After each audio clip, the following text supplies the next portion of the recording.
professor. Så er vi vist ved at være klar. Velkommen til Fessers brevkasse. I dag har jeg Gerda med mig. Og herover har vi mine 2 hjælpere, Maja og Emil. Kan I lige smile til kameraet? Super skønt.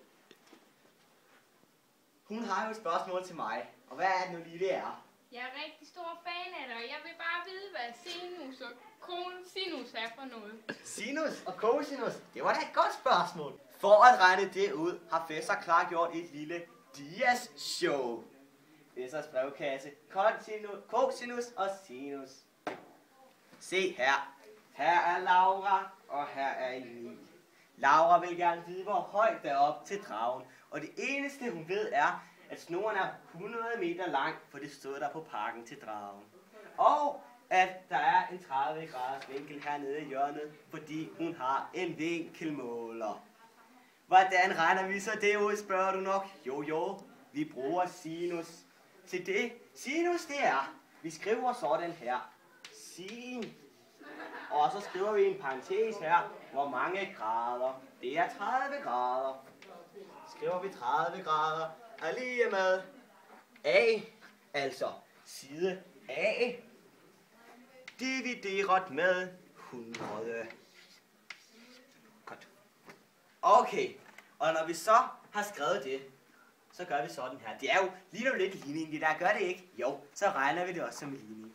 Vi starter med at fjerne 100, så vi siger, fordi at der står divideret med 100, skal det være det modsatte. Så vi ganger med 100 her, og vi ganger med 100 her. Og når man ganger 100 fra divideret med 100, så giver det jo bare A. Så vi skriver her A. Lighedstegnet, for det tager vi altid ned. Og så skriver vi 100 gange sin 30. Sådan. Og se, så kan man bare regne ud på en lommeregner som sådan en her. Men jeg er jo så klog, jeg har et hoved. Så jeg ved, at det giver 50. Så derfor er snoren 50 meter høj. Men hvad er cosinus så? Det synes jeg var et fremragende spørgsmål. Jo, cosinus er jo næsten det samme. Det bruges bare til at udregne en anden side.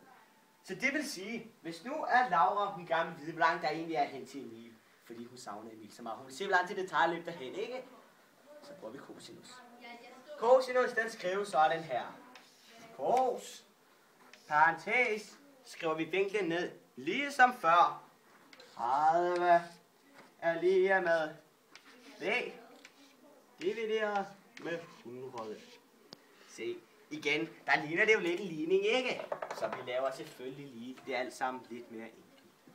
Vi starter bare lige med at gange med 100 her, og vi ganger med 100 her.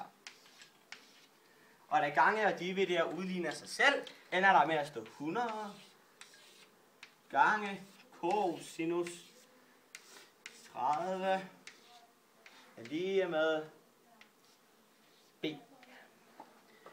Og Fesser, han bruger jo ikke nogen lommeregner. Det her, det har slet ikke brugt den. Så jeg ved selvfølgelig resultatet. Og det er 86,6 0 2 og så videre. Så det er simpelthen så langt der er fra de to. Og det var så cosinus og sinus. Nu skal vi sige farvel til vores Hey, Peter! Hold kæft! Farvel. Det var rigtig godt. Det var super dejligt. Ja, det var det da. Det var det da.